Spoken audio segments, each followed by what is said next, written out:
ఆయన ఏమన్నా ప్రజల కోసం ప్రజా సమస్యలపైన పోరాడి జైలుకి వెళ్ళాడా, లేదా కనీసం పార్టీ కోసం పోరాడి జైలుకి వెళ్ళాడంటే ఏం చేయి. ఈరోజు జగన్మోహన్ రెడ్డి గారు చెప్పారు దేనికి అంటే ఈవీఎం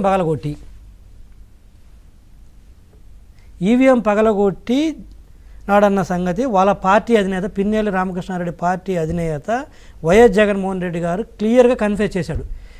నేను ఈ మీడియా ద్వారా చెప్పేది అంటే ఇక పోలీసు వాళ్ళు ఫర్దర్ ఇన్వెస్టిగేషన్ అక్కర్లేదు, వాళ్ళ పార్టీ అధినేతే చెప్పాడు కాబట్టి based on that statement chargesheet file చేసి ఈ వీడియోని పెడితే ఆయన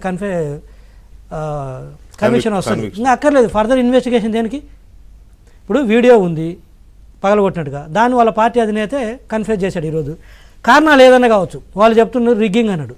అదే వీడియో ఫుటేజ్ ఉంది కదా రిగ్గింగ్ జరుగుతుంటే, ఆయన ఏమంటాడు చాలా లాజికల్గా, మేము రిగ్గింగ్ చేసుకుంటే మేము పగలగొడతామా అంటాడు. అంటే దాని అర్థం ఏంటంటే టీడీపీ వాళ్ళు రిగ్గింగ్ చేస్తున్నారు కాబట్టి మేము పగలగొట్టామన్నాడు.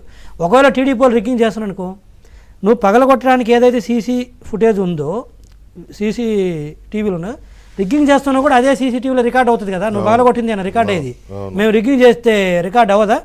బయట పెట్టు సీసీ ఫుటేజ్ అడగవా ఎలక్షన్ కమిషన్ని. ఎంతవరకు ఎందుకు నువ్వు అడగవు?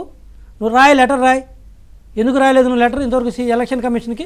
టీడీపీ వాళ్ళు రిగ్గింగ్ చేశారు ఆ బూత్లో, అందుకే పిన్నెల్లి గారు కోపం వచ్చింది, అందుకే పగలగొట్టాడు, తీయమని చెప్పండి, ఫుటేజ్ బయట పెట్టమండి పబ్లిక్గా. తప్పేముంది అందులో అడగటం? అసలు నాకు అర్థం కాని ఏంటంటే అంత తొందరగా గడికి మాటలు ఎలా మార్చేస్తారండి వాళ్ళు. ఆ రోజు చెప్పారు, వాళ్ళు చెప్పారు, వాళ్ళ మనుషులు చెప్పారు, వాళ్ళ గెజెట్ పత్రిక సాక్షిలో క్లియర్గా రాశారు అందులో పాము దూరిందని మా ఓడు కింద పడేసి కొట్టాడని. ఇప్పుడు జగన్మోహన్ రెడ్డి గారు రిగ్గింగ్ చేస్తానని కొట్టాడంటే ఏంటి? నేనేమన్నంటే ఇప్పుడు కూడా అదే చెప్పొచ్చు కదా, అందులో పాము దూరిందని. అరే పేపర్లో వచ్చిందా రాలేదా? నువ్వు నవ్వుతావేంటి? ఈ రోజు నేను వాళ్ళ పత్రికలో ఏం రాశారు? పేపర్లో వచ్చింది కదా, మరి ఆయన వాళ్ళ పత్రిక వచ్చిందని ఆయన ఎందుకు మార్చారు? 2-3 వర్షన్స్ నేను ఈ రోజు వర్షన్ పికప్ చేస్తున్నాను. నేనేమంటే కేసు ఈజ్ ఓవర్, ఒప్పుకున్నాడు కదా అంటున్నాను. ఇంకా అదే అంటున్నా, పగలగొట్టాడని క్లియర్గా ఒప్పుకున్నాడు. దానికి రీజన్ ఏంటి? రిగ్గింగ్ అన్నాడు. అది కూడా ఫుటేజ్ తీయంటున్నా, ఆ ఫుటేజ్ కూడా తీయండి, మేము చేసి ఉంటే వాళ్ళ మీద కేసు పెట్టండి. ఇది పగలగొట్టినందుకు ఇప్పుడు నువ్వు వాళ్ళు రిగ్గింగ్ చేస్తూ ఉంటే నువ్వు ఎలక్షన్ కమిషన్ కంప్లైంట్ ఇచ్చి వాళ్ళ మీద కేసు పెట్టించాలి. నీకు పగలగొట్టే అధికారం అయితే లేదు కదా దాన్ని. అంటే దీనికి శిక్ష పడాలి కదా, చెయ్యి దీనికి. ఒకవేళ వాళ్ళకి రిగ్గింగ్ చేసి ఉంటే అది. ఇక సందర్భం ఏంది? రెండోది, నువ్వు నీతులు చెప్తావా? జైల్లో అన్యాయంగా కేసులు ఒక పక్క నువ్వే చెబుతావు పగలగొట్టినాడని, మళ్ళీ రెండోది అన్యాయం ఎట్టవుతుంది?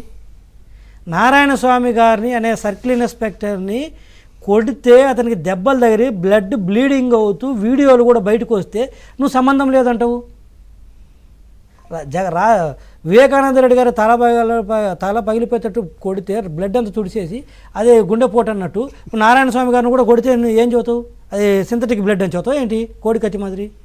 అయ్యా నువ్వు వినలేదు అయితే. నువ్వు సారీ జీవి రెడ్డి, నేను నిన్ను పొరపాటుగా పిలిచాను. నేను జగన్మోహన్ రెడ్డి గారి మాటలు విన్నావు నువ్వు?